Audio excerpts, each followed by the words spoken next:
estará com vocês, ouviu, né? Estará com vocês a equipe diocesana, né? Luciano, Luciene, Thiago está por aí. E eu quero acolher, assim, com um carinho muito grande, né? A Neide Lumas. Neide Lumas vai se apresentar, vai contar um pouquinho do que ela faz para vocês. Eu garanto, vocês sairão nessa tarde, além de conhecer um projeto muito importante nos dias de hoje, apaixonado por esse projeto. Então, Neide Lumas, seja muitíssimo bem-vinda à nossa Diocese de Gospé, mesmo de forma virtual, mesmo impossibilidade de te ofertar um genuíno pão de queijo e aquele cafezinho que só em Minas Gerais tem, mas mesmo assim, seja muito bem-vinda. Bom, já vou ter que começar pedindo realmente a graça de Deus para perdoar, né? Porque tá faltando pão de queijo aí e eu sou apaixonada por pão de queijo. O café de Minas Gerais eu já provei, porque o meu amigo pastor Rodolfo Jasson já trouxe para mim nas 2 viagens que ele veio aqui. Realmente é um café delicioso. Mas, como eu não quero pecar, então já está perdoado, tá, padre? Mas isso só até que Deus prepare uma possibilidade de eu estar aí pessoalmente com vocês, tá bom? Então, façamos esse combinado. Queridos, é motivo de muita alegria eu estar aqui. Não é um jargão, tá? Não é força de expressão, é uma alegria que só Deus sabe o que realmente isso representa para mim. Poder compartilhar algo que o Senhor colocou nas minhas mãos há pelo menos 5 anos de trabalho e há quase 20 anos de preparo.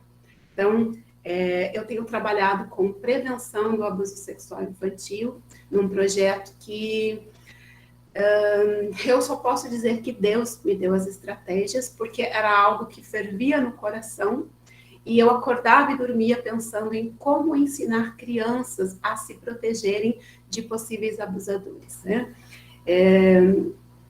Há mais ou menos uns 20 anos, 15 anos foi quando eu dei início ao projeto, então pelo menos há 20 anos que eu estudava esse assunto, e eu não sabia para quê, eu não sabia de que forma realmente eu poderia ser relevante, de que forma eu poderia servir a Deus, né, e ao seu reino aqui na Terra, mas eu senti uma necessidade muito grande de estudar sobre esse tema. Então, eu não me atinha ali a noticiários, onde geralmente a gente ouve ali notícias chocantes envolvendo crianças como vítimas de abuso, muitas vezes envolvendo as igrejas, né, ali neste cenário de abuso, as famílias. Eu não me atinha a isso. Eu queria saber a causa. Então, eu procurava estudar comportamento de abusadores, comportamento de vítima, o que o abuso realmente causava na vítima, né? E ali foi, então, durante muitos anos estudando, e não tinha uma noção do que Deus faria. Como eu disse, há 5 anos atrás, então, eu comecei a ficar incomodada, acordando, dormindo, pensando em como ensinar crianças a se protegerem. E eu fui vítima de abuso sexual na minha infância, por volta dos meus 5, 6 anos, num ambiente onde eu deveria ser acolhida, onde eu deveria ser protegida, mas não foi no meu lar. Eu tive o privilégio, que algumas crianças não têm, mas eu tive o privilégio de ter um pai, de tê-lo até hoje, né? Meu pai hoje com 86 anos, ele sempre foi um homem muito temente a Deus, um homem de um caráter muito, muito bom, né? Mas o amor do meu pai, o amor da minha mãe não foi o suficiente para que eu não sofresse abusos nas salinhas da igreja que nós frequentávamos. Então, é uma realidade difícil de ser encarada, mas era isso que acontecia. E esses primeiros abusos, eles desencadearam fatores na minha vida que me levaram, inclusive, a ter uma vida totalmente desajustada à vida da minha família. Então, onde na minha casa nós não tínhamos o hábito de falar palavrões, meu pai, como eu disse, né, e repito, sempre foi um homem muito íntegro. Na nossa casa não havia espaço para coisas que fossem imorais, ou que fortalecesse algo na minha vida em relação a uma sexualidade que foi despertada de forma errada e num tempo errado. Mas isso não limitou. Bem pelo contrário, fez com que eu me tornasse uma pessoa desajustada. Então, a minha sexualidade era exacerbada. Como eu não cabia naquele contexto familiar, com 14 anos, então, eu saí da minha casa. Fugi de casa e me tornei, então, menina de rua na cidade de Curitiba. Por muitos anos, né, ali perambulando. A primeira vez que eu saí, eu fiquei pouco tempo. Um dos meus irmãos foi me buscar, né, uma família amorosa, e só podia acontecer isso, né? Meu irmão me buscou, me levou novamente para casa, mas eu não conseguia conviver com a minha família. Eu era muito rebelde, muito revoltada, e sem falar nessa questão da sexualidade, que era totalmente distorcida, né?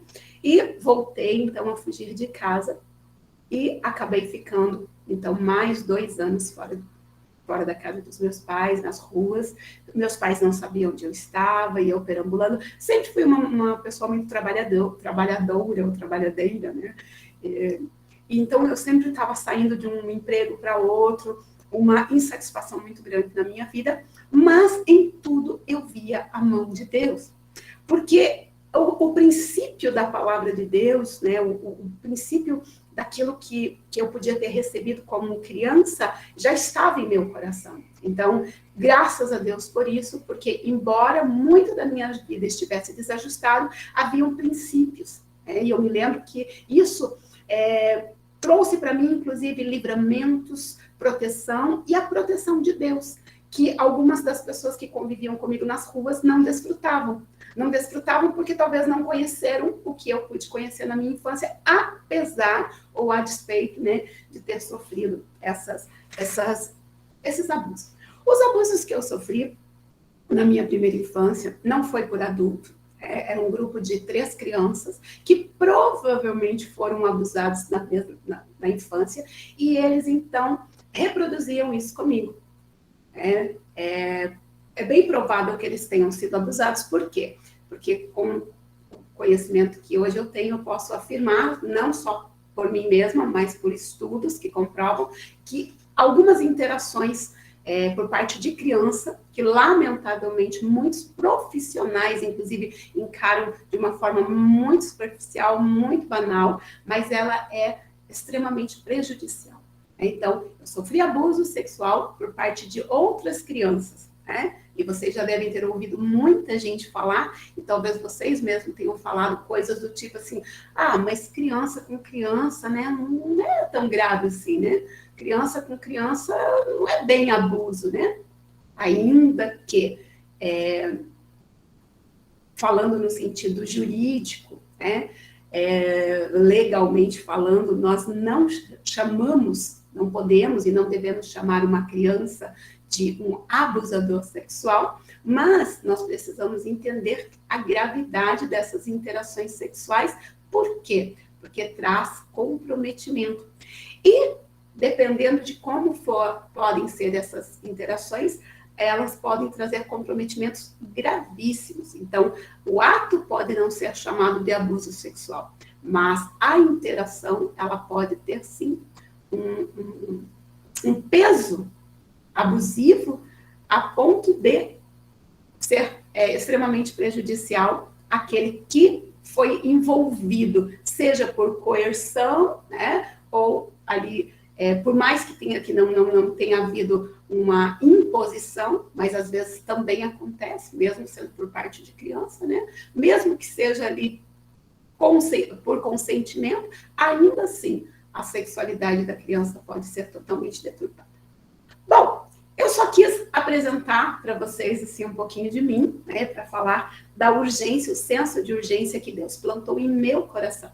Eu não me baseio somente no meu histórico, né, porque depois nas ruas eu sofri abusos de outras maneiras, né, porque quando a gente fala de menina de rua, né, a gente já consegue romantizar e a gente consegue imaginar assim uma menina, né, cabelinhos encaracolados, bonitinha assim, vendendo doce, vendendo flores, e a gente consegue romantizar, né? E agora também com um discurso muito sem noção, né, de pessoas que não entendem realmente, não sabem o que estão falando, mas querem mostrar que sabem, né? E um discurso muito ideológico, mas nada ideal, né? De que a prostituição, por exemplo, não tem nada demais, né? É uma profissão como outra qualquer. Aí eu pergunto, oh, como é? Onde você estava? Aonde você estava quando as meninas iniciaram sua vida na prostituição? Quem é você? Então, a gente precisa tomar cuidado, né, com esse romantismo que as pessoas aí de um segmento ideológico totalmente fora da palavra de Deus, muitas vezes vem trazendo. Então, quando se pensa em menina de rua, precisa pensar na possibilidade dessa vulnerabilidade, melhor dizendo, né? Pensar nessa vulnerabilidade e na possibilidade, inclusive, delas estarem aumentando ou alimentando, inclusive, essa leva de pessoas destruídas, né? Da qual eu fiz parte. Bom, então, conhecendo essa urgência e juntando um coração disposto a servir a Deus, né? Um coração que foi alcançado na primeira infância, apesar, né, das feridas, eu pude, então, dar uma resposta positiva ao Senhor, que nos ama de forma sobrenatural. Então, muitas pessoas, às vezes, podem até dizer assim, ai, Neide, então foi por isso que Deus permitiu, ou Deus fez isso acontecer, porque hoje você é grandemente usada. Não. Primeiro porque Deus fala que Ele não nos prova com o que é mal, né? O que acontece, e é uma das coisas mais difíceis de se responder, onde está Deus na questão do abuso sexual, principalmente quando isso acontece no seio da igreja, da família, eu digo para vocês o seguinte, por mais que nós não tenhamos todas as respostas, mas conhecendo o caráter de Deus, nós podemos com certeza dizer que isso não vem de Deus. O abuso sexual não é projetado no coração de Deus. Tá, mas por que Deus não interfere? Existem vários fatores e eu não poderia discorrer todos da maneira como eu acredito, tá? E sempre buscando uma base bíblica para isso e, quando possível, científica, tá? Mas uma das coisas fáceis de nós entendermos, que eu costumo falar com algumas pessoas que me questionam, e pensem vocês assim, nesses 5 anos de trabalho corpo a corpo, quantas vezes eu precisei ouvir, quantas vezes eu tive ali de ouvir mesmo de jovens, de mulheres, de homens até mesmo, mas principalmente de jovens e de mulheres, esse questionamento. Que Deus é esse que você fala? Enquanto meu pai estava abusando de mim? Que Deus é esse que você diz que me ama quando tudo isso acontecia? Então, eu costumo dizer o seguinte, primeiro, Deus ele deu ao homem o livre-arbítrio, conhecimento de todos. Vocês sabem que Deus deu ao homem o livre-arbítrio. Então, o homem tem liberdade de escolher entre fazer o mal ou não, entre pecar ou não. Deus não deu ao homem a liberdade de escolher o que é pecado, o que não é pecado. E eu estou dizendo isso porque eu lembrei agora de uma pessoa que trabalhando comigo, certa vez perguntou assim para mim, Neide, aquilo que é pecado para um não é pecado para outro, né? Porque Deus deu ao homem o livre-arbítrio. Eu falei, não, pera lá, você está confundindo as coisas. Deus deu a liberdade para o homem escolher entre pecar ou não pecar. Agora, dizer o que é pecado, aí é atributo de Deus. Então, vamos separar as coisas. Aí, o que acontece? Muitas vezes nós queremos que Deus intervenha, sim, naquilo que nós dizemos que é mal. Aquilo que nós decidimos, que nós entendemos que é mal. Só que, na ótica de Deus, então, ele teria que intervir em todo o processo da humanidade. Por quê? Porque aquilo que eu considero mal, por exemplo, o abuso sexual infantil, então eu quero que Deus intervenha. Mas eu pensaria, não é justo que Deus intervenha na questão do abuso sexual e deixe uma criança morrer de câncer? Haveria justiça nesse Deus, então? Ele intervém na questão do abuso sexual, mas meu filho de 2 aninhos morreu. Agora eu vou usar uma história verídica, tá? Meu filho de 18 anos e 1 semana morreu com 9 tiros em 2005. E Deus não interviu? Pera lá, que história é essa? Então, aí o que aconteceria? Deus interviria em todas as questões que nós consideraríamos mal. Uma vez que Então, nós perderíamos essa liberdade de escolher entre o bem e o mal. Outra coisa também que aconteceria é que, assim, eu diria para Deus o que é mal. Agora, quando eu decidir, por exemplo, trocar de marido no mesmo ano, 5 vezes, e eu estou amando esse meu novo marido, que acabou de vir morar comigo, e a minha filhinha de 5 anos tem que chamar ele de pai, porque ele é um fofo, aí eu já diria, não, não se meta, Deus. Não se meta, porque ele é o meu tudinho. Eu o conheci na internet, inclusive, e olha, as minhas amigas vão morrer de inveja. Estou falando dessa maneira, queridos, só para vocês entenderem como muitas vezes nós queremos que Deus intervenha. Mas muitas vezes os nossos filhos vão para a escola sem sequer uma bênção. E nós sabemos a importância que um pai e uma mãe têm para sequer proferir palavras de bênção para uma criança. E às vezes nós falhamos naquilo. Outra coisa que eu gosto de explicar é que assim, você já viu alguém, não estou dizendo em nome de Deus, eu estou falando alguém, ali, simplesmente com o seu poder, curar o câncer? Não, né? Então, aí eu quero dizer o seguinte, só para falar, que Deus ele faz o impossível e nós fazemos o possível. É possível um pai e uma mãe proteger 100% uma criança? É. 100%, gente. Ah, não, mas Neide, mas e quando a gente não está por perto? Porque muitas vezes nós falhamos até na formação da nossa família. Ou nós falhamos em coisas muito pequenas, como orientar uma criança. A proposta do projeto é justamente essa. Nós levamos para as escolas, para as igrejas, para as paróquias, e nós levamos, onde nós tivermos espaço, nós levamos a autoproteção para a criança. Por quê? Porque vamos imaginar assim, onde eu não posso estar, digamos lá, eu não tenho como estar acompanhando meus filhos 24 horas, né? Então, eles vão para a escola, eles vão para a catequese, eles vão para o retiro da igreja, eles vão. Mas eu não posso falhar em instruir os meus filhos. E é isso que tem que faltar. Só que para a gente não ficar aqui, eu sei que daqui a pouco a gente já, né, as horas vão voando, eu quero falar um pouquinho sobre o que é o abuso sexual. Até eu ia fazer uma apresentação breve, mas eu vou pedir para a Gislaine, que vai colocar o nosso PowerPoint, ela já vai passar para uma parte onde nós vamos falar o que é o abuso sexual. Por que nós vamos falar sobre o que é o abuso sexual? Porque a gente pensa que todo mundo sabe o que é abuso sexual. Imagine, Neide, ainda mais com o advento da internet, todo mundo... Não.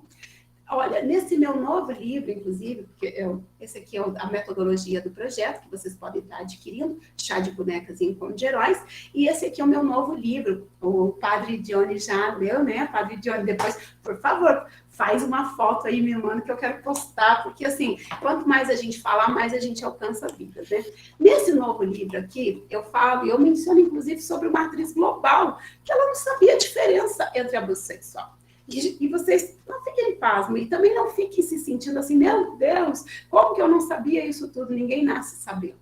Só que vocês estarem aqui, ó, nós estamos em 109 pessoas, meu Deus, que coração agradecido que eu tenho a Deus. 109 pessoas que vão entender como proteger crianças e entender como se tornar até uma pessoa, de repente, curada. Porque talvez você foi abusado sexualmente e você ficava aí nessa condição de que, ai meu Deus, tem alguma coisa errada comigo, eu não sei bem o que é. Mas o Deus que cura, ele está aqui. O padre Johnny, ele fez essa oração. E nós acreditamos que esse Espírito Santo, que ele é poderoso, ele que conhece todas as coisas a nosso respeito, ele também sabe o momento de trazer para nós a cura. Só que assim, né? Conhecereis a verdade vos libertará. De repente, tudo aquilo que você pensava que você não sabia que era verdade, hoje você conhece, e o Senhor, que é a verdade, trabalha sobre a verdade, inclusive, da sua vida. Mas nós vamos falar um pouquinho, como a gente não vai esgotar, eu espero, quem sabe, estar presente com vocês, né? Como estarei em Uruaçu, Uruaçu de Goiás, gente, estarei lá pela Diocese de Uruaçu, Bispo Dom Giovanni Carlos Caldas Barroca estará com a gente lá. Eu já estive com ele quando ele era padre e no Distrito Federal, e agora, 26 de novembro, estaremos eu e Gislaine pessoalmente lá com a nossa equipe, né? Quem sabe se não em Juruália? Quem sabe se não em Guaxupé, pra gente. São 6 horas de capacitação. E eu digo para você, se você pensar, meu Deus, 6 horas. Se eu disser para você que não tem uma capacitação que o povo termina e vai embora, e querem perguntar e querem saber, eu louvo a Deus, eu agradeço a Deus por isso. Mas bora lá, então, tirar umas dúvidas aqui sobre o que é o abuso sexual. Vamos lá? Gislaine, coloca para mim, pode abrir aí, e daí já colocar para nós. Eu não sei como faz para deixar essa tela grande, mas eu acho que cada pessoa sabe fazer isso na sua tela, né? Eu acho que é só clicar lá para você deixar a tela grande. Minha amiga Gislaine, minha fiel escudeira. Gislaine está há 4 anos, eu nem deixei ela se apresentar, mas ela já está há 4 anos comigo nesse projeto. Tá aí. Pode passar, Gislaine, lá para... depois eu vou disponibilizar esse PowerPoint para o padre, se ele quiser. Pode passar lá já onde nós começamos sobre o que é abuso, tá?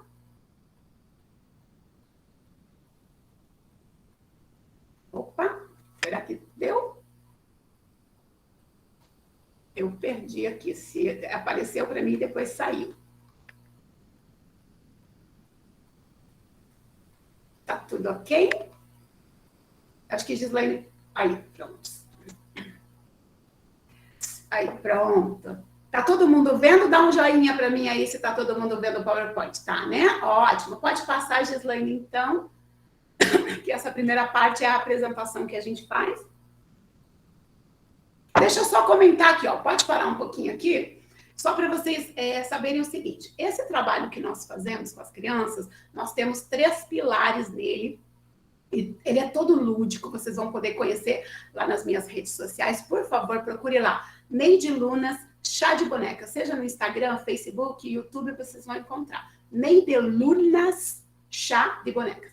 Então, tem 3 pilares. Nós trabalhamos com um dos pilares, que é o conhecer e o reconhecer as partes íntimas. Então, a criança, ela precisa conhecer o seu corpo e saber que existem partes íntimas. Vou falar uma coisa para vocês aqui que talvez vocês não saibam.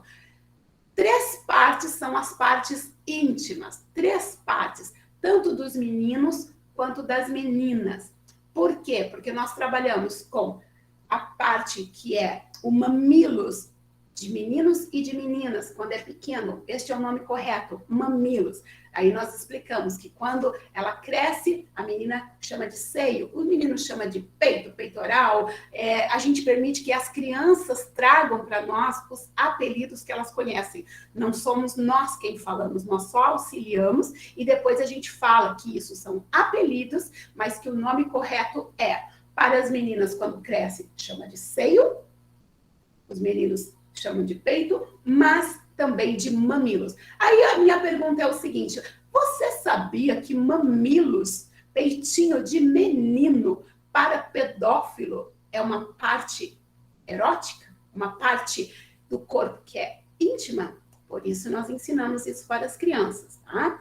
Também falamos e deixamos elas trazerem as contribuições. Saiu a minha tela aqui do PowerPoint. Deixa eu ver como que faz para voltar. Senão eu abro por aqui. A Gislaine acabou saindo a minha tela aqui. Deixa eu ver se eu sei como fazer para voltar. Ou é ela que tem? Não, é ela mesma. Gislaine está saindo e voltando, não sei qual a razão. Tem algumas pessoas que estão saindo da reunião, não sei se é por causa da interferência, talvez, da internet. Eu vou sugerir para vocês que estão com a tela, com as lentes abertas, com as câmeras, se vocês quiserem, vocês todos podem fechar a câmera de vocês, porque daí fica um sinal melhor, ao invés de saírem, né, porque eu já vi 2 pessoas se ausentando. Se você tiver com o seu sinal difícil, fecha a sua câmera, aí depois, quando o padre pedir para vocês voltarem, vocês voltam, que assim vai deixar o sinal um pouquinho melhor para vocês, tá bom? Tá. Então, como eu falei, são 3 pilares. Primeiro, elas precisam conhecer e reconhecer o corpo íntimo, com seus apelidos e seus nomes corretos, tá? O segundo pilar, elas precisam entender sobre o tipo de toque que elas estão recebendo, que é o que daqui a pouquinho vocês vão aprender em detalhes, tá? O tipo de toque. Por que que muitas vezes uma criança está sendo abusada sexualmente, mas ela não entendeu aquilo como um abuso até que o abusador venha praticar algo mais incisivo, ali mais explícito. Então, ela precisa aprender o que são os toques do sim e o toque do não. É o segundo pilar. E o terceiro pilar, nós chamamos de o adulto de confiança. Por quê? Porque se essa criança, ela entendeu, ela aprendeu sobre as partes íntimas, percebeu que ela está sendo abusada, mas ela não tem para quem contar. Lembrando que esse abusador pode ser intrafamiliar, ele pode ser um pai, uma mãe, embora o número de abusadores seja maior entre homens, mas nós temos muitos casos de mães e de avós abusadoras. Na verdade, lamentavelmente, o abusador pode ser qualquer tipo de pessoa, né? Qualquer pessoa. Outra coisa que acontece, se essa criança está sendo abusada dentro da sua família ou por uma figura de responsabilidade, de autoridade, digamos, essa criança ela precisa aprender que não importa quem seja essa pessoa, mas ela vai contar para quem então? Se o abuso está acontecendo dentro de casa, ou o abuso está acontecendo por uma pessoa que, de repente, ela pensa, não adianta eu contar para minha mãe não vai acreditar. Se eu contar para o meu pai vai ficar muito bravo. Então, a gente dá para a criança um repertório onde ela entende que ela pode buscar ajuda. E ela pode buscar ajuda na igreja, na escola, ou com alguma outra pessoa. Mas nós não dizemos para a criança quem é o adulto de confiança. Nós fazemos com que ela pense nas possibilidades de quem são essas pessoas. São pessoas que vão fazer de tudo para te proteger. É isso que a gente costuma dizer. Aí a gente vai abrindo leque. Como aconteceu, inclusive, quando eu estive lá com os nossos amigos, numa capacitação, tá? Não vou citar aqui o nome da cidade e o local, mas quando eu falei que toda criança precisa ter um adulto de confiança, uma amiguinha, uma menina, levantou, quando eu perguntava, né, quem é seu adulto de confiança? Porque a gente faz ali uma brincadeira, uma dinâmica, né? Quem é o seu adulto de confiança? Daí as crianças vão falando, meu pai, minha mãe, minha irmã. Aí a gente vai ouvindo. Aí uma criança falou, não, eu não confio em ninguém. E nós não permitimos isso. Nós ajudamos essa criança, nós não permitimos que essa criança saia dali sem escolher alguém em quem ela possa confiar. Porque imagine o desespero de uma alma infantil não ter ninguém que ela possa confiar. Aí nós vamos auxiliando, assim, mas olha, mas e se for, de repente, a tia da catequese? Será que não tem ali, lá na sua igreja, lá na sua paróquia, uma tia bem legal que você pode confiar nela se, de repente, alguma coisa estiver acontecendo que deixa teu coraçãozinho triste, que você esteja assustado ou com medo? Será que lá na paróquia que você vai, não tem nenhuma tia bem legal? Aí, gente, pasme, que eu tô lembrando agora que o olhinho vai brilhando e a gente vai percebendo que aquela criança, então, entendeu que em alguém ela pode confiar, certo? Então, uma boa prevenção do abuso sexual precisa ter esses 3 pilares. Agora, como que a gente vai valorizar o tema se a gente banaliza, né? Se a gente não entende o que é o abuso sexual e o estrago que ele faz, né? A gente pensa assim, ai, graças a Deus que ele só pôs a mão, ai, graças a Deus que ele só fez isso, que aquela só fez aquilo. Então, vamos entender o que é o abuso sexual. Gislaine, pode passar para mim, minha querida? Pode passar até lá, pode ir passando, pode ir passando. Tá? Aqui eu só quero ler, ó. A falta do conhecimento sobre o abuso sexual tem limitado tanto as estratégias de prevenção como as de combate, né? Porque, como eu acabei de falar, a gente banaliza, né? Daí vai fazer o quê? Nem precisa proteger a criança, nem precisa a igreja se mobilizar, né? Pode passar, Gislaine.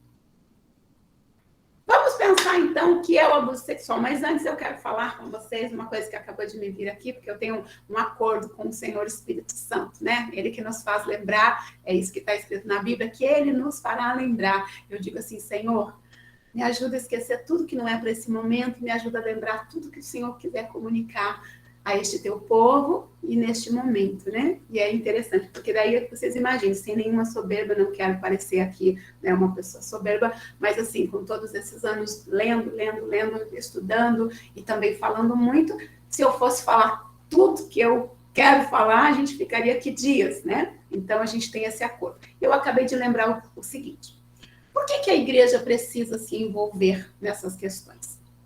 Por que a igreja precisa falar sobre abuso sexual, sobre prevenção? Por que a igreja precisa auxiliar as crianças a aprenderem a se proteger? Por que a igreja precisa que os pais ouçam sobre esse tema? Bom, primeiro porque a igreja faz parte também da sociedade, né? E a nossa lei, a nossa Constituição Federal, a nossa Carta Magna e o Estatuto da Criança diz que é dever de todos zelar pela proteção das nossas crianças. Dever de todos. Então, ninguém, nenhum de nós pode se omitir, inclusive a igreja. Então, é dever da família, da sociedade e do Estado. Onde nós nos encaixamos como igreja? Na sociedade. Então, é o nosso dever nos envolver. Outra razão pela qual a igreja deve fazer isso com amor, com boa vontade, com prazer, tá? É porque ela é o segundo espaço social mais frequentado pelas crianças. Então, quando vocês ouviram, e eu não sei quantas professoras e professores nós temos aqui, mas se vocês, como professores, vocês já ouviram ou vocês falaram que a escola é o lugar onde as crianças mais estão seguras e protegidas e elas mais relatam o abuso sexual, essa é uma meia-verdade. Tá? Essa é uma meia-verdade. Qual é a verdade dentro dessa metade? É que realmente é o lugar onde as crianças mais relatam o abuso sexual sofrido. Por N razões. Uma delas é porque elas passam bastante tempo ali. Né? Elas passam um bom tempo, toda semana. Vamos tirar esse período de pandemia, que lamentavelmente os casos de abuso aumentaram significativamente, então agora é hora da igreja correr, inclusive, para estar preparada para este enfrentamento, né? E o que acontece? Este é uma meia-verdade nesse sentido, que as crianças levam o mesmo relato. Agora, pergunte para mim, tá? Se as escolas estão preparadas para trabalhar com este relato. Não. As escolas, os professores, os profissionais estão um pouco mais preparados, né? Se comparado com a igreja, por exemplo, é claro que os profissionais da educação estão um pouco mais preparados, né? Mas isso não quer dizer que, na sua totalidade, estão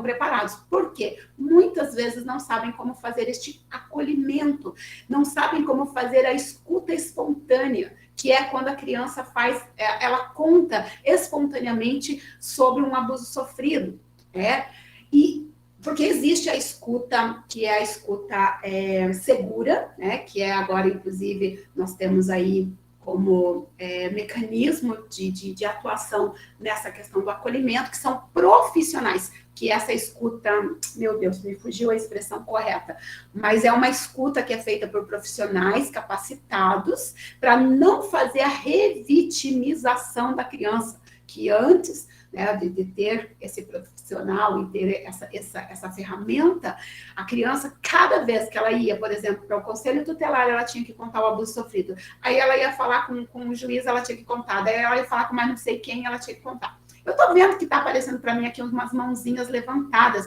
Eu vou abrir para vocês um espaço. Se vocês puderem anotar aí, para vocês não esquecerem o que vocês querem me perguntar, já eu vou abrir esse espaço. Então, antes de nós começarmos, ou melhor, não, eu vou falar sobre o que é abuso sexual, porque vai aguçar mais aí, e daí nós já vamos abrir um espaço para perguntas, certo? Bom, então, nós vamos, tem qual que é o outro fator importante para a igreja se envolver? O que o padre Johnny leu ali em Mateus 19, né, quando Jesus fala sobre as crianças. Mas eu gosto do capítulo 18. O capítulo 18, eu gosto dos dois capítulos para falar sobre as crianças, mas olha que interessante. O capítulo 18 é quando Jesus fala assim: ai daquele que escandalizar um desses meus pequeninos. O que será que Jesus pensa sobre abuso sexual, hein? O que será que Jesus pensa sobre abuso sexual quando acontece dentro da casa? Quando acontece dentro da igreja? O que será que Jesus pensa? Leia Mateus 18 que você vai saber. É melhor que tivesse colocado uma pedra no pescoço e jogasse no mar. Mas Jesus tem perdão para o abusador? Bem, não vamos falar sobre isso agora, tá? Porque eu teria que discorrer assim bastante tempo para a gente falar também sobre questão de perdão. O que realmente é arrependimento? Porque Jesus ele tem perdão para o arrependido, né? E o que é arrependimento? Um flagra, uma desconfiança, um medão aí de ter que pagar. Bom, como eu falei, não vamos adentrar nesse assunto aí porque ele é bem complexo, né? Vamos falar sobre o que é abuso sexual e logo na sequência eu vou abrir para vocês fazerem algumas perguntas, tá? Vamos lá? Pode passar para mim, Gislaine? Eu vou ler rapidinho porque são textos curtos, tá? Então, o que é abuso sexual? Segundo Aurélio aí, né, a palavra abuso significa um mau uso, um uso errado, né? Então, excessivo, injusto, que causa aborrecimento, essa é a origem da palavra. Tá? Então, isso aí só para a gente saber o que é a origem da palavra. Mas pode passar, Gislaine, que a gente já vai comentar aqui. Aí ele deu uma desconfigurada, gente, mas só porque está no PowerPoint ali, mas não vai atrapalhar, né? Então, olha só o que diz logo abaixo dessa frase ali em cima, que está em destaque. O que é abuso sexual? Desta forma, é considerado abuso sexual qualquer modo errado, injusto, exagerado, como tratar uma pessoa. Bom, isso aqui também é uma definição do Aurélio. Pode passar, Gislaine, que eu quero ganhar tempo aqui. Aqui, ó. É aqui que eu quero que você pense comigo. Tá? Opa, o microfone é aberto, se alguém puder fechar. Opa, obrigada. Olha só o que diz aqui, e eu quero que você preste bem atenção. Abuso sexual infantil é todo o envolvimento de uma criança em uma atividade sexual na qual não compreende, né? não compreende completamente, já que não está preparada em termos do seu desenvolvimento. Eu quero que você grife na sua mente a palavra todo. Então, o que é abuso sexual? Todo o envolvimento de uma criança em uma atividade sexual. Todo o envolvimento de uma criança numa atividade sexual. Pode passar, Gi. É qualquer ato que pretende gratificar ou satisfazer as necessidades sexuais de outra pessoa, incluindo indução ou coerção de uma criança para engajar-se em qualquer atividade sexual ilegal. Então, veja bem aí, ó. Agora, qual é a palavrinha que nós podemos grifar? Qualquer. Então, o abuso sexual é toda interação sexual com uma criança, tá? E ela é qualquer ato que envolva questões sexuais para gratificar, tá? A pessoa que está ali abusando sexualmente. Então, é para o prazer do abusador. Então, qualquer ato sexual com uma criança é um abuso sexual. Pode passar, Gi? É uma forma de abuso, né? Aqui, o abuso sexual infantil é uma forma de abuso que inclui atividade sexual com o menor. Uma criança, haja visto, né, que uma criança não possa consentir em qualquer atividade sexual. Então, nós ouvimos muito, vocês já devem ter ouvido, por exemplo, até em noticiários, o cidadão, né, dizer assim, mas foi ela que quis, né? Então, às vezes, assim, a menina tem lá 12 anos, 8 anos. Dr. Casé Fortes, um grande amigo, que é promotor de justiça em Divinópolis e trabalha na campanha Todos contra a Pedofilia, autor deste livro riquíssimo que eu quero indicar para quem tem interesse nesse tema, ele conta, inclusive, de um abusador que se referia a uma criança de 5 anos, dizendo que a culpa era da criança. Mas não pensem vocês que isso é um caso isolado, não. Tá? Isso não é um caso isolado, não. Lamentavelmente, nós ouvimos muito isso. E também ouvimos assim, quando a menina já tem um certo corpo, tá? Aí dizer assim, mas também, olha aí, a roupa dela, né? E foi ela que quis. E olha, gente, nós vamos falar, logo aqui nós vamos falar sobre ambivalência e vocês vão entender um pouquinho que às vezes o abusador até, ele não está mentindo. Em alguns casos, ele não está mentindo. Em alguns casos, pode até se dizer assim, não, que a menina foi, a menina provocou, a menina quis. Nós temos, lamentavelmente, casos aí de crianças já envolvidas, inclusive, na prostituição. Quer dizer, prostituição não seria o termo. Na exploração sexual mesmo. Né? Então, em atividades sexuais que, lamentavelmente, essa criança foi envolvida. Só que ela continua sendo uma vítima. Tá? Principalmente, por quê? Porque na nossa lei, a idade de consentimento, ela é só após 14 anos. Tá? Então, não existe. Qualquer interação sexual com uma criança com menos de 14 anos, com um adolescente mesmo, não... mas acontece, veja bem, Neide, que o pai dela sabe, a mãe dela autorizou. Não existe. É crime. E nós, muitas vezes, não sabemos disso. Né? Então, a menina está lá com seus 13 anos, foi morar com um cidadão, mas a mãe... Não existe. É crime. E nós precisamos falar sobre isso. Tá? Agora, com a mudança da nossa lei em 2009, ela foi modificada de uma forma que muita gente precisa saber disso e não sabe, que é assim. Você sabia que até algumas interações verbais, tá? Que é o que nós vamos tratar daqui a pouquinho, com crianças com menos de 12 anos, se forem interações verbais de cunho sexual, ela é crime, tá? Crime e assim, estupro de vulnerável. Eu vou dar um exemplo, tá? Então, um cidadão chega para uma criança de 8, 9 anos, tá? E convida essa criança para ir para um motel e fala alguma coisa que dá a entender o que ele pretende fazer. Estupro de vulnerável. Cadeia. Mas as pessoas pensam que não. Muita gente não sabe disso. E a gente precisa falar mais sobre essas questões legais, inclusive. E o adolescente? Como fica a questão do adolescente? Mas é só um adolescente. E o menino tinha 14 anos e ele abusou, então, sexualmente do outro de 8. Mas é coisa de adolescente, né, gente? Então, o que a gente faz? A gente, não faz. Não, a gente faz. Primeiro, a gente instrui. Por que esses trabalhos precisam ser feitos com adolescentes nas escolas, nas igrejas, seja igreja evangélica, igreja católica? Por quê? Porque também, se houver essa interação sexual e os pais da criança vítima, por exemplo, podem sim denunciar um adolescente e esse adolescente, dependendo da conduta, da gravidade do caso, ele pode ser, inclusive, institucionalizado. Quer dizer o quê? Ele, por ser um ofensor, nós não chamamos um adolescente de abusador sexual, mas ele é chamado de ofensor, e dependendo da gravidade, ele pode sim vir a ser institucionalizado. Sabe aquelas casas, antiga FEBEM, que a gente chama, que agora é instituição casa? Então, os adolescentes precisam ser conscientizados disso, e a gente não fala para os adolescentes sobre isso. E nós temos uma gama de adolescentes abusando nos banheiros das escolas, abusando as irmãs mais novas, os primos, as primas, e a gente precisa falar também sobre essa questão, certo?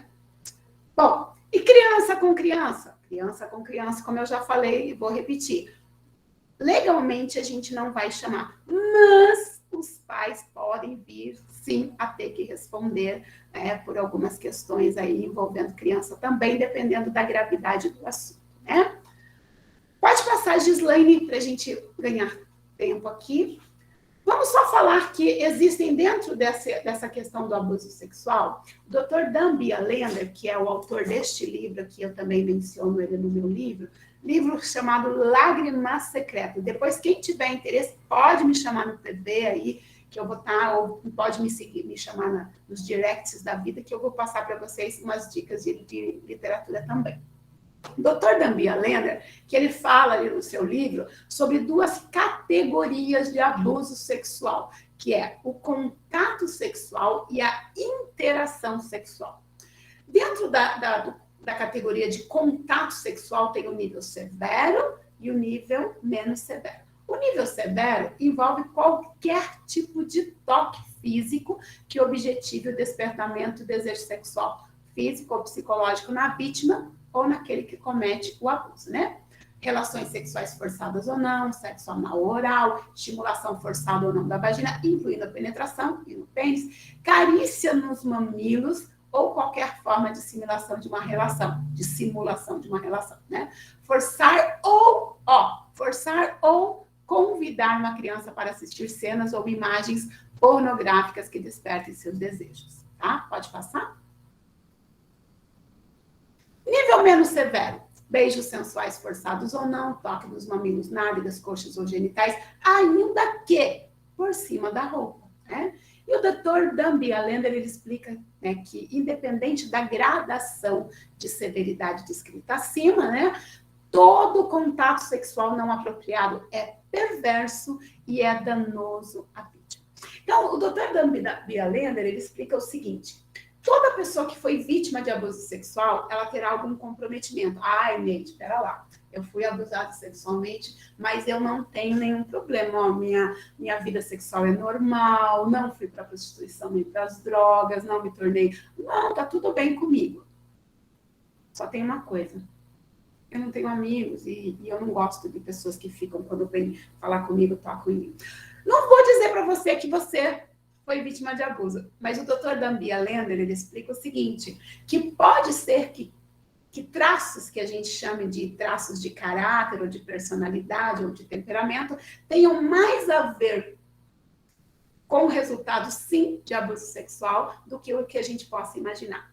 Traduzindo, toda pessoa que foi abusada sexualmente, ela terá algum tipo de comprometimento, não necessariamente na sua vida sexual, entendeu? Às vezes tem uma sexualidade tranquila, porém, algo que ela pensa ser um traço de personalidade ou de caráter, pode ser, sim, por conta do abuso sexual sofrido, certo? Pode passar, Gi. Agora, o que são essas interações sexuais visuais? Tá? Então, elas são 3 tipos: visuais, verbais, psicológicas. Para você entender melhor, quando eu falo de interação, quer dizer o seguinte: não houve o contato físico, sexual, que a gente chamaria ou chamava antigamente de estupro. Não houve a conjunção carnal, que é o termo jurídico utilizado, tá? Então, não houve, para ser mais franco, não houve a penetração, digamos assim, tá? Ou até mesmo toque nas partes íntimas. Vamos ver o que são essas interações, que elas são criminosas e elas são danosas. Expor uma criança à pornografia através de músicas, filmes e fotos. Gente, como é comum a gente encontrar, principalmente homens, com relato de que os pais apresentaram pornografia, e não pense você que isso é uma prática do passado, porque eu, lamentavelmente, tenho convivido com relatos de pais que ainda levam seus filhos pequenos, tá? E eu fui mãe social em um abrigo, uma casa de abrigo de criança, e a gente conhece que, lamentavelmente, muitos pais ainda acham que iniciar meninos através da pornografia é bom, porque afirma e confirma a masculinidade. É abuso sexual, ainda que o pai não tenha ciência disso, mas é abuso sexual, passivo de, inclusive, ser considerado como crime, tá? Lamentavelmente, alguns pais fazem pela ignorância e outros fazem realmente com a intenção de abrir caminho para o abuso. São essas possibilidades, né? Convidar a criança para assistir cenas ou imagens que tenha cunho sexual, né? Então, isso, além de ser um abuso, como eu acabei de falar, ele pode ser também visto como um ato criminoso. Tá? Entre essas interações, nós temos, lamentavelmente, a zoofilia. Tá? Nas regiões aí, rurais, é muito comum, mas isso além de ser criminoso, também é um abuso sexual. Essas são algumas interações. Pode passar, Gislaine, essas são as visuais, né? As verbais, conversas de cunho sexual. Então, aquelas piadinhas, né, no final de semana, depois do almoço, a família reunida, e dá-lhe por a gurizada, né, como nós dizemos lá no Paraná, a piazada, para contar piada besteira. Por que você fala isso, Neide? Porque cansei de ver. Né? E as crianças ali, às vezes, até sem entender muito bem o que está acontecendo, mas elas estão aí, de alguma forma, sendo despertada numa sexualidade que não é própria para elas, não é própria para esse momento. Haja visto que a palavra de Deus diz que há um tempo para cada coisa, né? E a maturidade sexual está caminhando junto com a emocional e biológica. Pode passar, Gi? As interações psicológicas, essas às vezes é um pouco mais difícil da gente perceber, mas também é possível. E o Dr. Dan Bialer comenta sobre esse tipo de interação psicológica e é lamentável, mas isso acontece, né? E ele dá aqui 2 exemplos, ó. Um exemplo, por exemplo, ficou redundante, né? Mas é isso aí. Um pai que usa a filha como confidente ou substituta da esposa, né? Aquele pai que às vezes demonstra uma curiosidade exacerbada pelo desenvolvimento físico da filha. A mãe que às vezes quer contar tudo para o seu filho porque ela está separada ou ela não está vivendo muito bem com o pai. Pode haver aí um desajuste nessa família, né? Aí na questão da sexualidade. E isso é um abuso. Por exemplo, vou trazer um outro exemplo aqui. Mas, Neide, é o caso, né, de uma criança que acordou e viu os pais tendo relação. Primeiro, que não é aconselhável que os filhos durmam no quarto dos pais, né? Então, isso também é um abuso sexual. Ah, mas foi sem querer, Neide, a gente não teve essa intenção. A intenção, ela é a parte, tá? Mas o impacto sobre aquela criança, dependendo do que aconteceu, veja bem, dependendo de vários fatores, depende da idade da criança, depende do que foi que a criança visualizou, depende de como você trabalhou essa questão. Por isso, também, eu sempre sugiro o seguinte, nunca trazer respostas simplistas para algo tão complexo, né? Então, às vezes as pessoas me fazem perguntas e eu quero saber a raiz da pergunta. Me fale sobre, para que eu possa trazer uma resposta. Porque, lamentavelmente, inclusive nas redes sociais, tem pessoas querendo trazer respostas muito simples para algo mais complexo. Por isso, eu quero falar novamente. Qualquer dúvida, não sei se eu falei, mas eu quero falar. Qualquer dúvida sobre tudo que for falado aqui, depois vocês podem ter a liberdade. Vejam com o Padre Johnny, se quiser, ele pode estar passando o meu contato e a gente pode estar tirando dúvida pontual, né? Tipo, pontuando aí caso a caso. Pode passar, Gislaine, eu só não me lembro a que horas que eu tenho que encerrar aqui, se tiver alguém que o padre tenha deixado aí como responsável para me dizer, porque qualquer coisa a gente vai enxugando aqui um pouco mais. Tem alguém que possa me responder até que horas nós temos? Se até as 23 ou 22 ou 23 horas, eu não lembro. Calma, gente, não se assustem, eu estava brincando. Nós não vamos ficar até as 22, tá? Podemos prosseguir? Podemos? Podemos, né? Bom, disso tudo que foi falado, antes de nós falarmos quem são os abusadores, alguma pergunta? Nós ainda estamos com um bom número de pessoas. Saíram algumas, mas eu estou vendo que nós estamos ainda com um bom número de pessoas. Quem está aí como o facilitador? Quem que pode me auxiliar? Porque, assim, eu não sei lidar com essa questão. Se tiver algum facilitador aí que o padre tenha deixado, porque eu acho que eu vi umas mãozinhas, aparecia para mim aqui, fulano está levantando a mão. Eu não sei se essa mão é para me perguntar alguma coisa. Às vezes também, como está no celular, pode ser que a pessoa aperte a tecla errada também. Ah, tá. Mas então tá. Eu quero abrir esse momento. Alguém isso que nós podemos fazer agora? Nós podemos deixar você fazer a sua colocação e no final a gente abre para as perguntas aí, rende mais o tempo. Ótimo. Então tá bom. Vamos lá. Aqui é a pergunta: quem é o abusador? Então, veja só. Nós sabemos que muitas vezes nós pensamos, e eu lembro que o meu pai tinha essa grande preocupação em falar sobre um estranho. sobre aquela pessoa que de repente poderia pegar a gente, jogar a gente dentro de um carro e nos levar embora.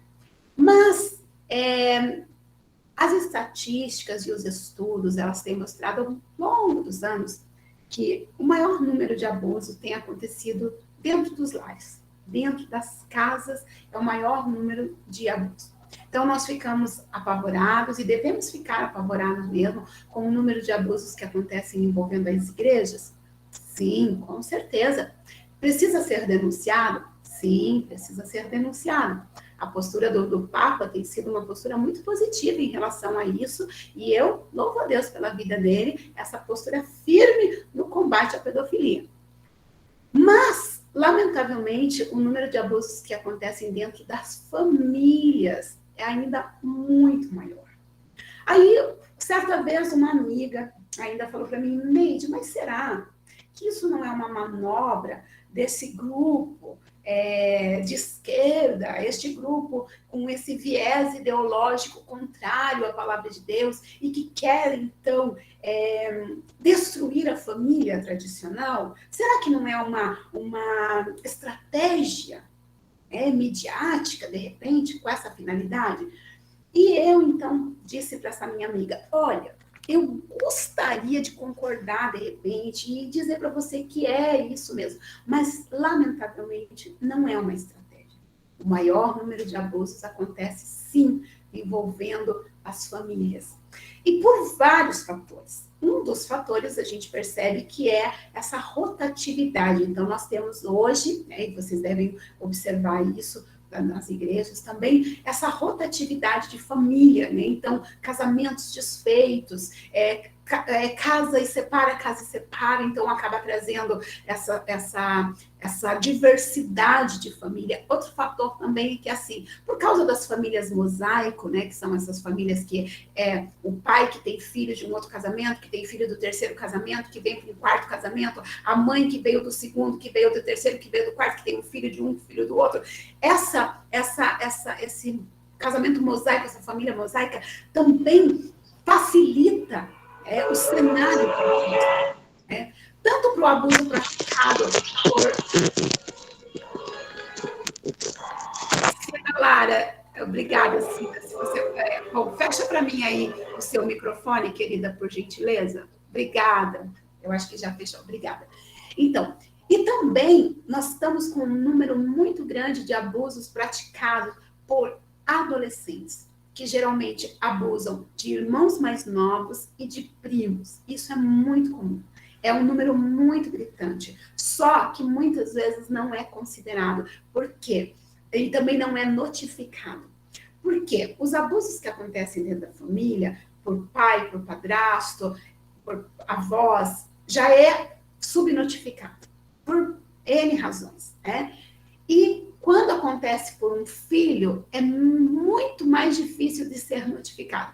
Um dos fatores, essa banalização de uma coisa que aconteceu com adolescente, então a gente não precisa se preocupar, que é coisa de adolescente, é coisa de menina, é normal.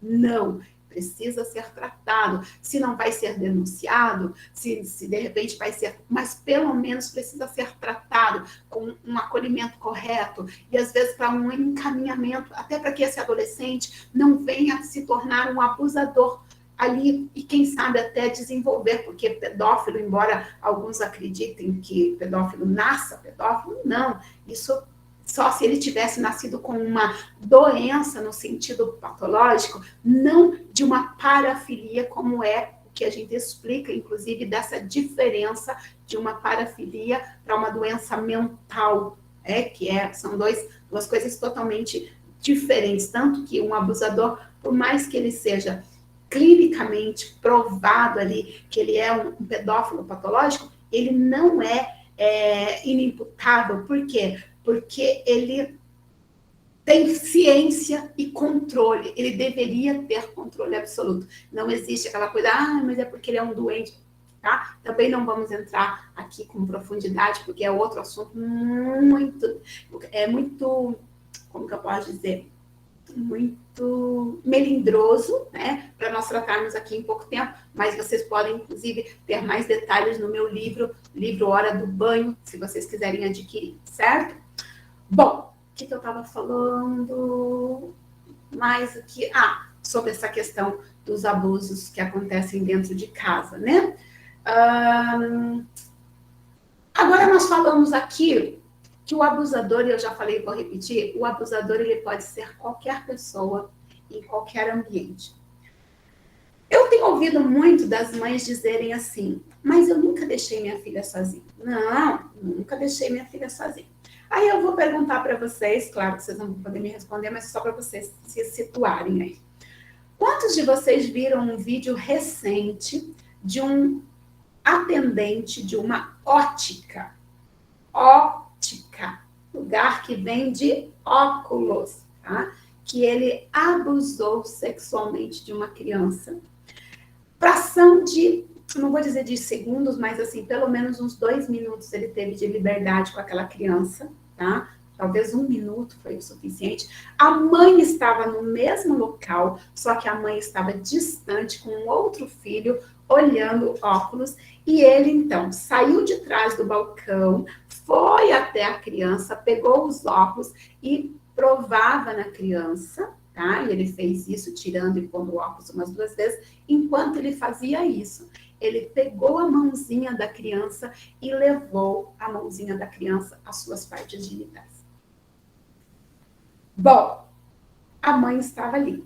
Se não tivesse uma câmera, que esse infeliz não sabia, esse criminoso não sabia que tinha uma câmera, nós nunca talvez soubéssemos sobre esse abuso. A mãe dessa criança talvez nunca soubesse. A criança fica confusa, assustada, com medo de ser culpabilizada, principalmente se a família já é aquela família do tipo assim, mas você é de novo, mas eu não te levo em lugar nenhum, porque toda vez que eu levo você para passear, você faz desse jeito, você não sai mais comigo. Qual é a chance dessa criança pensar o quê? Se eu contar para minha mãe, aí que ela não me leva mais nem no mercado, nem na loja. E a criança tem essa possibilidade de maximizar essa problemática, né? Mas a câmera estava ali. Outro caso aconteceu há cerca de 3 anos. Eu estou contando esses pontuais, porque com certeza aconteceram muito mais. Eu estou falando esses que vocês podem procurar na mídia para vocês terem noção. Um outro caso, a mãe estava no supermercado, o abusador veio ali cuidando da criança de 4 ou 5 aninhos, a criança vendo ali os produtos, se distancia da mãe um pouco, não estava muito longe não, um pouco, questão assim de alguns metros de distância. E sabe aquelas ilhas que tem no supermercado, que é aquelas prateleiras que ficam bem no meio do corredor? Então, quando a criança veio perto daquela ilha, ele cercou a criança e ali ele colocou a mão de uma forma extremamente abusiva e assustadora para aquela criança. A criança ficou sem reação. Graças a Deus tinha uma câmera que pegou essa ação e o criminoso foi pego ali, logo depois que ele saiu do supermercado. Aí eu pergunto, alguma vez você foi ao supermercado, querido ou querida, e você se distanciou do seu filho? É de se pensar, né? É de se pensar. E no restaurante? Alguma vez você foi e deixou o seu filho ir ao banheiro sozinho, mas ele tinha já 8 anos. Ai, Neide, meu filho é super esperto, você precisa ver se eu dou um celular na mão dele, ele já sabe tudo de celular. Se eu der uma chave de fenda para ele, você não sabe o que esse menino é capaz de fazer. Eu quero dizer para você, querido e querida, ele continua sendo uma criança. Sabe o que a Bíblia fala sobre a criança? O Senhor Deus diz assim, que a estultice está ligada ao coração da criança. Quer dizer o quê? A criança tola. Não no sentido pejorativo. A criança é ingênua. A criança é capaz de perdoar você no dia. No dia, aquilo que Jesus falou, sabe? Faz, perdoa, né? Papai briga, daqui a pouco ela abre os bracinhos assim. E a questão do abuso sexual, eu já estou caminhando para encerrar, talvez a gente nem avance muito aqui, ela deixa a criança muito confusa. Por isso que muitas pessoas não têm sequer a noção que foi abusado sexualmente na infância, por várias razões. E o abusador, ele tem o poder de manipular, né? Geralmente, ele faz a criança entender várias situações, né, que eu descrevo bem aqui, as técnicas de abusadores, né, e não esgoto, porque não dá para esgotar. Mas, assim, geralmente, ou é pela coerção, por ameaças do tipo, se você contar, você vai ver que eu mato sua mãe, eu mato seu pai, nós vamos deixar de ajudar a sua família, quando se trata de uma pessoa de figura de autoridade, né? Nós não vamos mais ajudar a sua família, vocês vão morrer de fome. Né? Ou quando é no seio da família, você vai ver, sua mãe vai me pôr na cadeia, e eu quero ver, você vai ser culpado, porque sua mãe vai me... Ou eu mato sua mãe, eu mato você. Ou então é aquela coisa assim, toda menina faz isso. Não, isso aqui, ó, toda menina bonita faz isso. Eu não estou te machucando. E ali vai aumentando a gravidade. Queridos, agora eu senti aqui realmente da gente encerrar, tá? Tem um conteúdo um pouco mais aqui, mas, né, eu lembro que o padre Johnny falou que era alguma coisa por volta de 1 hora que eu tinha com vocês. A nossa hora já está se esgotando. Gostaria de saber se alguém tem uma pergunta, porque assim, ó, meu marido é professor de teologia e ele costuma dizer assim, quando você pergunta, alguém tem uma pergunta e ninguém faz a pergunta, das duas uma. Ou entenderam tudo, né, ou não entenderam nada. Então, eu gostaria, até se de repente tiver aí o meu Instagram, alguém está perguntando, o meu Instagram, você pode digitar assim, Neidelunas, tá? Lunas de L-U-N-A-S, tá? De lua em espanhol, Neidelunas.chá de bonecas. No Facebook, você vai encontrar 2 perfis. No perfil 2, eu consigo adicionar. No perfil 1, é difícil porque ele já está lotado. Não sei o que acontece, que às vezes parece que acaba abrindo ali. E no YouTube tem bastante conteúdo também. Não é um canal para criança, tá, gente? Tem alguma coisinha que vocês podem liberar para a criança assistir? Tem musiquinha, tudo. Aquele é um canal que eu uso ali para compartilhar conteúdo. Tá? Vamos dizer assim, Neide, eu queria fazer lá na paróquia, com autorização do padre, eu queria fazer um chá de bonecas. Eu consigo fazer só comprando o livro Chá de Bonecas? Consegue, principalmente porque vocês vão ter um contato comigo, né? E a gente consegue dar essa mentoria, tá?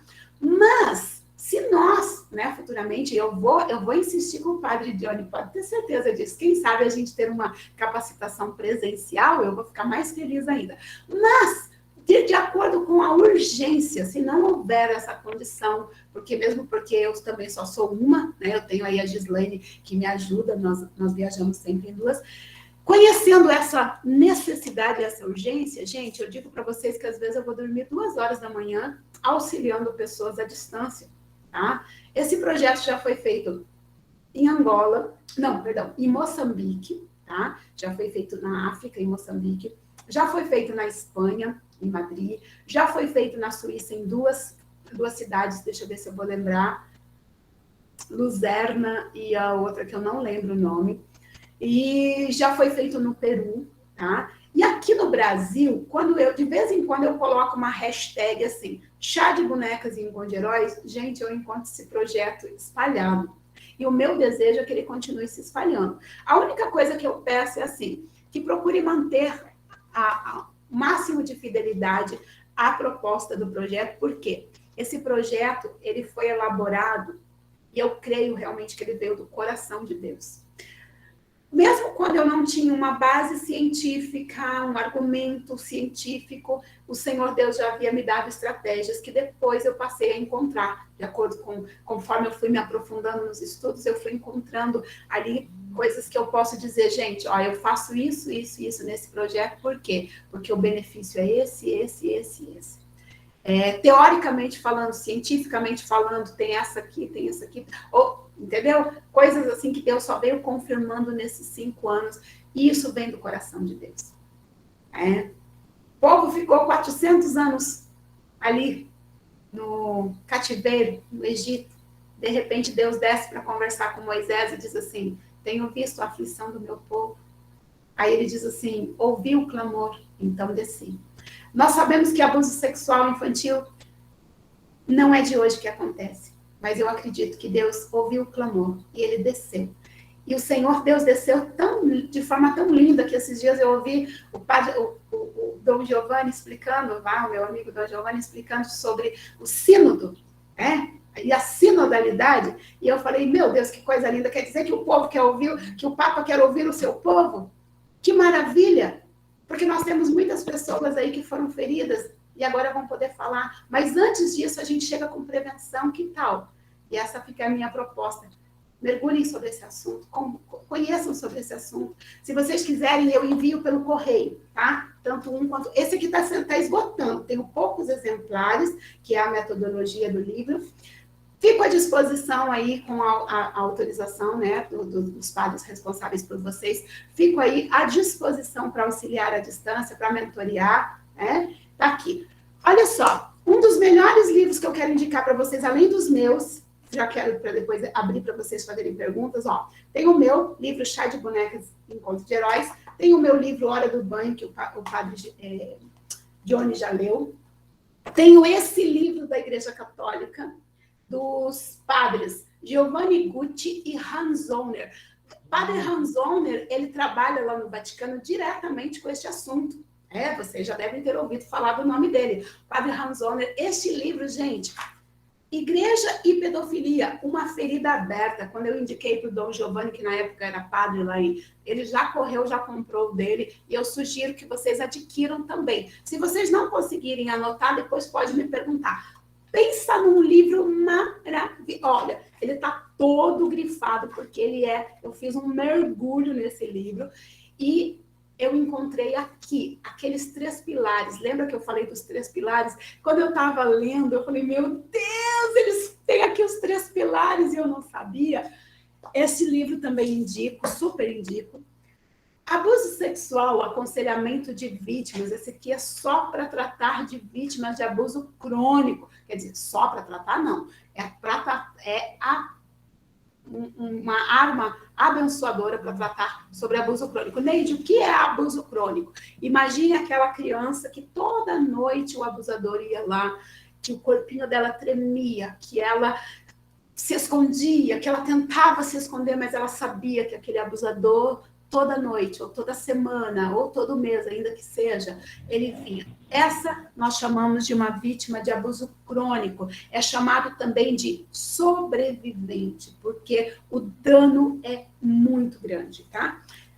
Volto a falar do livro Lágrimas Secretas. Excelente, ele é um psicólogo cristão. Mais de 30 anos de experiência neste tema. Super vale a pena.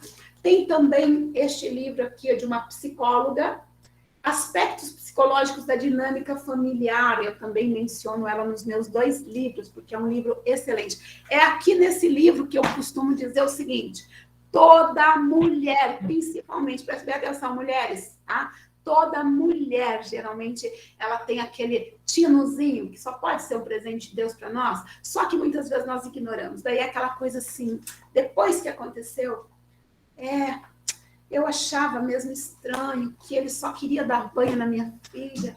Eu achava meio estranho que, né? Pois é, você achava estranho. Se você achava estranho, você tem um fator positivo e um amigo mais que excelente chamado Espírito Santo. Converse com ele se você tem alguma desconfiança. Sempre alerta. Este livro é um livro cristão. Ele foi escrito para falar de proteção às igrejas, tá? Ele é um livro cristão evangélico, americano, mas ele é um livro muito bom, porque ele não entra em questões doutrinárias, ele fala sobre espaço físico e sobre uma política de proteção, uma proposta de política de proteção.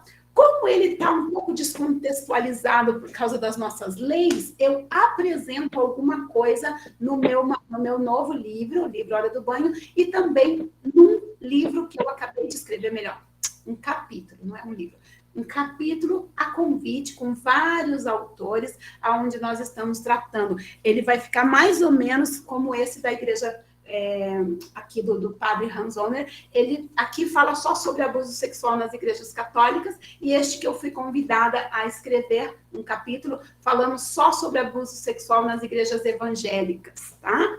Tem um outro livro que eu mencionei também, vou repetir, Todos contra a Pedofilia. Aqui também há um mergulho nas questões legais, mas ele não traz assim de uma forma pesada, traz muitos relatos muito interessantes. E essa campanha Todos contra a Pedofilia, sugiro e convido vocês, inclusive, ele esteve na igreja do padre Christian Shankar recentemente, e hoje ele estava falando numa paróquia, né, Dr. Casé Fortes, se vocês puderem, acompanhem o canal dele, tá? No Instagram tá também Casé Fortes, Todos contra a Pedofilia, vocês vão encontrar, o canal dele tem muito conteúdo. Agora, para as crianças nós temos prevenção. Bailarinas também choram, das minhas amigas gaúchas, elas acabaram de lançar esse livro para meninas. Ah, Neide, mas dá para usar para meninos? Dá, só que assim, eu vou dizer para vocês que ele é um livro realmente assim, para dar de presente para meninos já não ficaria legal, tá? Tem aqui outro para meninas também, A Pequena Rosa Vermelha, de outra amiga aqui de São Paulo, a Andréia Marcos Martins, uma grande amiga, um livro muito bom também para prevenção. Outra amiga também que escreveu Chapeuzinho Cor-de-Rosa, também é um livro muito interessante, da Cláudia Bonetti, vocês podem seguir essas pessoas. Aí eu tenho o meu livro, deixa eu só falar, esse aqui não é de abuso sexual, só para vocês ficarem curiosos, mas ele também não tem, já esgotou, eu quero relançar. E estou para lançar aí o meu livro infantil de prevenção de abuso sexual, se Deus quiser, logo, logo. E esse vai dar para trabalhar com meninos e meninas, que já deu para perceber, né? Nós temos pouco material para meninos, e o número de abusos praticados contra meninos, lamentavelmente, é muito grande.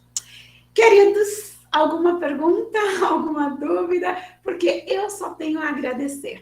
Eu espero não ter deixado muitas lacunas, mas, como eu disse, né, eu estou aí para perguntas. De repente tem perguntas do tipo, Neide, e se a gente tiver desconfiança? E para quem denuncia? E se for na igreja? E se for lá em casa? E como que eu faço? E quem que denuncia? Essas perguntas vocês podem estar me fazendo agora, se vocês quiserem. Ainda estamos com um bom número de pessoas, né? Embora alguns já saíram, né? Mas quero deixar vocês à vontade. Ivonete, você levantou a mão, você quer fazer alguma pergunta?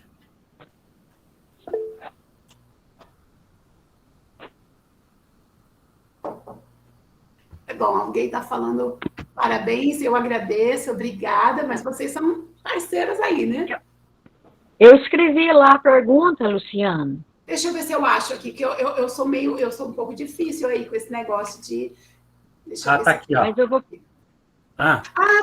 Pera lá. Vocês querem que eu leia aqui? Deixa eu ver. Ô, Luciano, faz essa ponte para mim, por gentileza, que daí você já vai vendo aí o que está repetido, alguma coisa assim. Pode ser?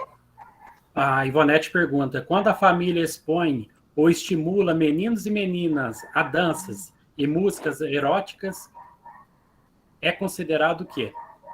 Bom, primeiro que é uma exposição e isso é um abuso. Veja bem, a diferença entre a questão criminosa, tá? Que é aquilo que eu falei, eu dei o exemplo ali de um casal que está no meio da relação, a criança acorda e visualiza o ato sexual. Aqueles pais cometeram um crime de abuso sexual? Não, eles não cometeram. Mas o ato pode ter um peso abusivo para a criança? Pode. Pode ser traumático, porque a criança ela pode interpretar de várias maneiras, tá? Como pode, por exemplo, mas tudo isso vai depender da idade da criança. Crianças muito pequenas, por exemplo, numa situação como essa de relação de casal, ela pode se assustar. Tá? Até tem aí um textozinho que circulou uma época que é bem real, que a criança diz assim, meus pais estavam brigando porque minha mãe estava fazendo um barulho e o pai estava em cima da minha mãe, entendeu? Aquilo não vai ter um peso na questão da sexualidade, mas vai ter um peso, de repente, ali para essa criança entender que não era uma briga. Só que as crianças maiores, elas às vezes já têm uma certa curiosidade. Uma criança maior, ela pode acordar, não deixar os pais perceberem e ela ver ali todo o ato da sexualidade e depois ela pode vir, inclusive, a querer reproduzir aquele ato que ela visualizou. Na questão das músicas e dessa exposição, primeiro, legalmente essa pessoa poderia vir a responder sim. Qual é o grande problema? Nós temos a questão da jurisprudência. Então, se vamos dizer assim, eu vi um vídeo que uma mãe está expondo uma criança e eu faço uma denúncia. Pelo ECA, essa família precisava ser responsabilizada. De que forma ela poderia ser responsabilizada? Primeiro, ela seria chamada a atenção. Tá? Ela seria conscientizada. Veja bem, olha, você está expondo. Ah, mas a filha é minha, eu faço o que eu quiser. Blá, blá, blá, blá. Aí, de repente, ela pode vir a ser chamada a atenção novamente, inclusive ter que responder, talvez até ali com uma denúncia. Tá? Eu faço uma denúncia ali na promotoria e quero que eles chamem essa família para responder por essa questão. Por quê? Porque essa criança está sendo exposta. Ah, tá. Mas pode que isso não vá realmente ser levado em consideração por causa da nossa lei, por causa da questão da jurisprudência e tudo mais. É muito comum essa exposição nas redes sociais dessas dancinhas, mas não é só questão de dancinha. Gente, o que eu vejo de bebês peladinhos nas redes sociais, então veja só, criança de biquíni, às vezes uma foto, meu Deus, tão ingênua, a família ali tão feliz da vida, a menininha. Só que se vocês souberem que as redes sociais podem estar funcionando como catálogos para pedófilos, o Dr. Casé Fortes explica muito bem isso, tanto no livro quanto nas lives que ele faz, porque ele trabalhou na CPI da pedofilia. Pense, no tempo de Orkut, eles desmontaram quadrilhas de pedofilia que tinham ali esses catálogos de fotografia. Pense naquele tempo de Orkut, como está agora. E eu fico preocupada, porque eu fico pensando até que ponto realmente essas fotos são despretensiosas. Até que ponto não tem ali, de repente, uma intenção pedofílica mesmo, tanto por parte de quem está expondo essa criança, tá? Porque a parafilia, geralmente, ela não vem somente com uma parafilia. Então, um pedófilo, ele pode ser um pedófilo, ele pode ter uma outra parafilia, que é um fetiche, tá? É fetichista, no caso. O fetichismo, ele não é crime. A pedofilia, se ela ficasse só no campo do desejo, ela não é crime. Porém, também não vou me aprofundar, mas eu tenho minhas razões para duvidar que um pedófilo patológico, ele nunca tenha cometido um crime em algum momento da vida dele, né? Por N razões que eu explico bem detalhadamente nas minhas palestras, né? Então, tá.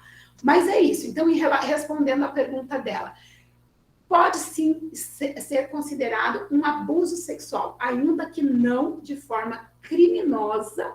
Porém, se nós pensarmos nessa possibilidade de que está ferindo a nossa Constituição e o ECA, por quê? Porque a criança não pode ser exposta a conteúdos de sexualidade ou conteúdos vexatórios, certo? A Joelma Rezende pergunta: a que sinais devemos estar atentos para perceber que uma criança possa ter sido ou estar sendo abusada? Temos alguns sinais, embora, veja bem, alguns eles são mais amplos, e isso pode ser uma característica de crianças que estejam sofrendo algum tipo de pressão, que não seja somente a questão do abuso sexual. Por exemplo, é muito comum a gente dizer assim, poxa, aquela criança na escola, principalmente, né, os professores percebem isso, ou os pais, minha filha era uma boa aluna e agora o rendimento escolar dela caiu. Isso pode ser um sinal de abuso sexual? Pode, mas isso pode ser um sinal de qualquer outro estresse, como, por exemplo, um divórcio, a morte de um ente querido, que a gente desconsidera muito, porque a gente vai nos velórios, né? As crianças estão correndo para lá e para cá, a gente acha que a criança não é afetada por morte, mas sim. E eu gosto, inclusive, de trabalhar isso. Nós trabalhamos, Gislaine, né? A gente enfatiza muito esse espaço de ouvir a criança nas suas tristezas. Então, esses são fatores que podem nos antenar, deixar antenados. Criança mudou o comportamento, era uma criança calma, passou a ser uma criança violenta, estressada, o rendimento escolar caiu. São fatores, tá? Mas, como eu disse, eles são mistos. Agora, fatores que podem somar, que daí você vai somando esses fatores com outros, como, por exemplo, a criança passou a usar expressões de sexualidade, desenhar partes íntimas, usar expressões pesadas de cunho sexual que não era comum. Isso são fatores. Este foi um fator, inclusive, que despertou tios lá em Brasília, quando eu estive fazendo a capacitação lá. Depois, quando eu cheguei em Curitiba, na época eu morava em Curitiba, né? Hoje estou aqui no interior de São Paulo. Quando eu cheguei, aconteceu assim uma denúncia grande nas redes sociais, nos jornais, de uma avó que estava aliciando os seus netos e produzindo material de pornografia para uma rede de pedofilia. O tio desconfiou. Por quê? Porque ele percebeu, olha o tio atento, a avó falhou aí, mas o tio estava atento. O tio percebeu que o menino mais velho, o de 8 anos, estava com brincadeiras e falas muito sexualizadas, tá? No nosso contexto, assim, de trabalho com criança, de repente você pode notar aquela criança que está sempre suja, tá? E que antes ela não era tão suja, ou mesmo que você só a conheceu quando ela já era uma criança que estava ali, ela nunca toma banho, ela sempre vai para as atividades da catequese mal cheirosa, descuidada.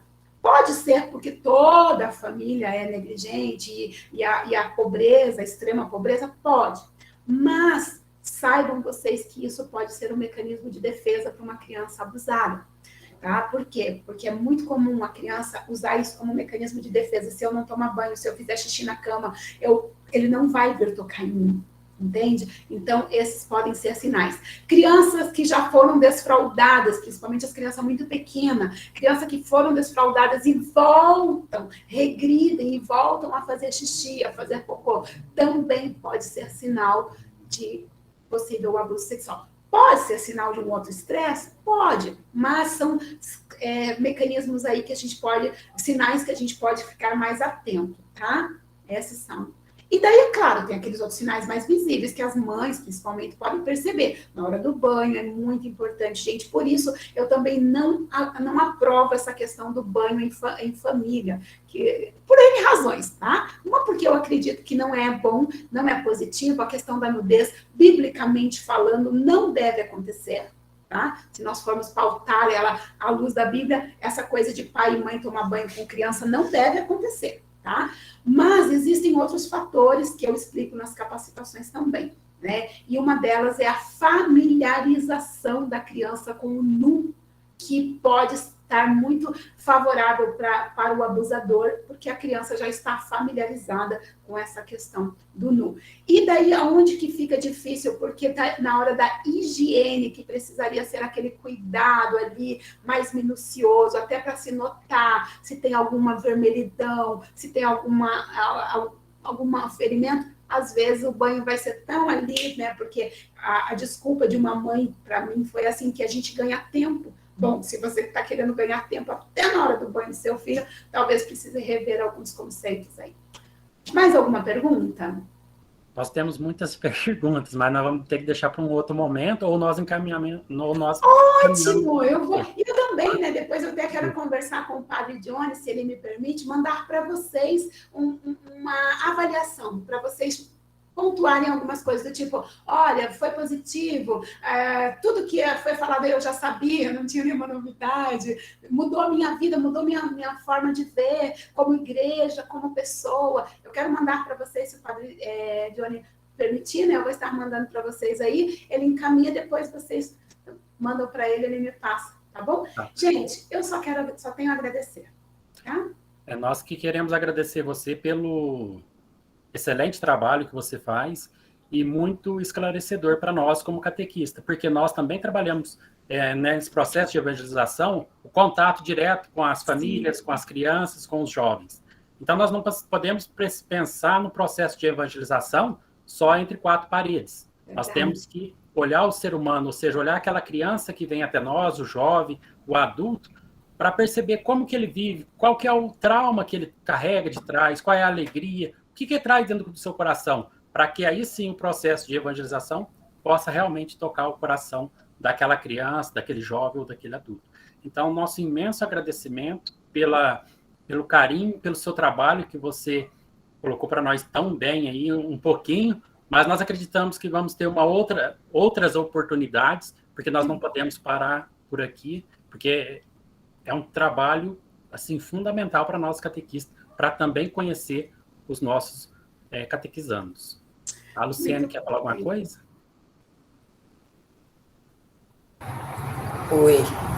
Oi, Neide. Oi. Eu queria só acrescentar uma coisa. Quando fizeram essa pergunta para você, né, como identificar o abuso, eu queria só reforçar que a gente tem que ficar atento mesmo a todos os sinais, porque a criança que sofre o abuso, ou o adolescente, né, ela mostra o sinal, o comportamento dela muda, né? Então, na escola, quem é professor ou na catequese, se tem uma criança que era muito alegre, ficou triste, ou se era muito triste, de repente ficou agressivo, qualquer tipo de mudança no comportamento. Pode ser um abuso? Pode não ser, mas vamos investigar, vamos tentar conversar com essa criança e proteger, gente, porque eu sou assistente social, trabalho com isso todos os dias, e é o que a Neide falou, a maior parte dos abusos são causados pela família. Pai, padrasto, vô, irmão, tio, gente próxima, gente que a criança confia, né? E então vamos ficar atentos mesmo, que isso é muito importante. Eu queria reforçar o que o Luciano falou, te agradecer muito. Inclusive, eu vou até pedir para o padre Dione deixar eu dar essa palestra sua hoje para nós. Vou levar para a minha associação, para as minhas psicólogas, assistentes sociais também ouvirem, porque foi de extrema importância. Muito obrigada mesmo. Eu que agradeço, estou à disposição.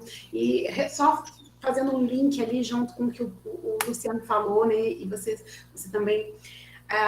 Lembrando que a igreja, ela também tem um outro fator positivo em relação a esse combate, sabe? Por isso que a igreja precisa mesmo se mobilizar. Nós, enquanto igreja, nós temos esse contato com as famílias.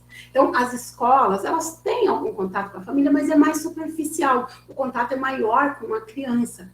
E nós, enquanto igreja, nós temos esse contato, a gente consegue esse contato, se não com o pai e com a mãe, mas pelo menos com a mãe, né? E é claro, a gente sabe que abuso pode ser praticado por qualquer pessoa, mas, lamentavelmente, nós temos aí um número muito grande de homens, né, abusadores. Mas, para os homens que estão aqui, eu quero dizer uma coisa que eu comento nesse livro. E eu vou falar uma coisa para vocês também. Duas coisas, eu fico falando uma coisa dentro de outra coisa, né? Os maiores guardiões que têm lutado na defesa das nossas crianças são homens. E eu tiro o meu chapéu e comento aqui. Dom Ascona faz um trabalho lindíssimo, não sei se ainda continua por causa da idade dele, né? Dr. Guilherme Shelby, de Brasília, se vocês puderem, essas pessoas, se vocês quiserem, vão lá, conheçam o trabalho deles. Dr. Casé Fortes, né?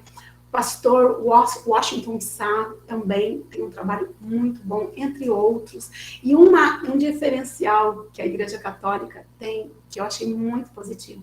Minhas palestras presenciais, a maioria delas aconteceram em igrejas evangélicas. Geralmente os homens não participam.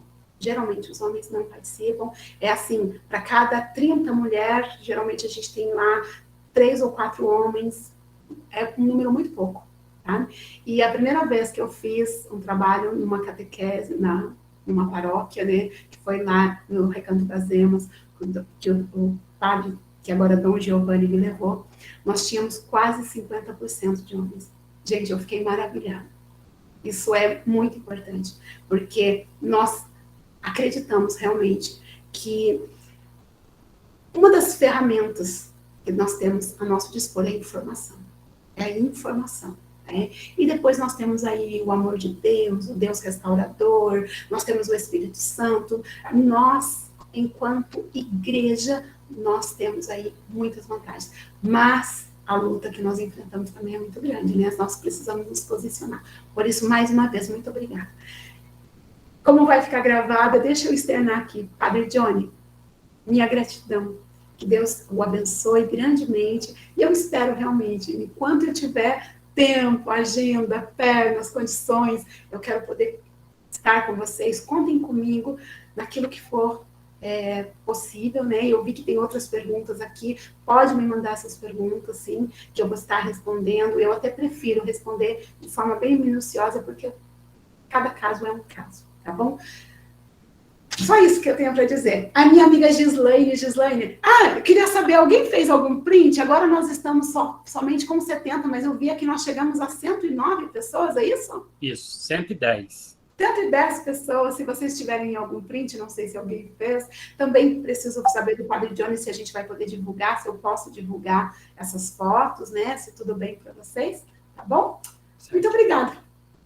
Quero agradecer também a cada um de vocês, os catequistas, pelo imenso amor que nós temos pela catequese. Nós sabemos que num sábado, às 4 horas da tarde, é por amor à catequese que cada um de nós estamos aqui hoje. Vocês são pérolas nesse processo de evangelização. Então, que vocês recebam com muito amor, com muito carinho, a proteção de Deus, para que nós possamos a cada dia nos amadurecer para o nosso processo de evangelização. Porque essas crianças vão chegar praticamente a partir do ano que vem, vão vir até nós com uma história completamente diferente. Uma história positiva ou negativa. Que nós possamos ter olhos atentos e ouvidos para acolher o que elas trazem para nós. Que o Espírito Santo nos abençoe, nos ilumine. Em nome do Pai, do Filho e do Espírito Santo. Amém. Amém. Que Ele possa nos conduzir na nossa caminhada catequética. E muito obrigado pela participação de cada um de vocês. Tchau. Tchau, gente. Obrigada. Tchau.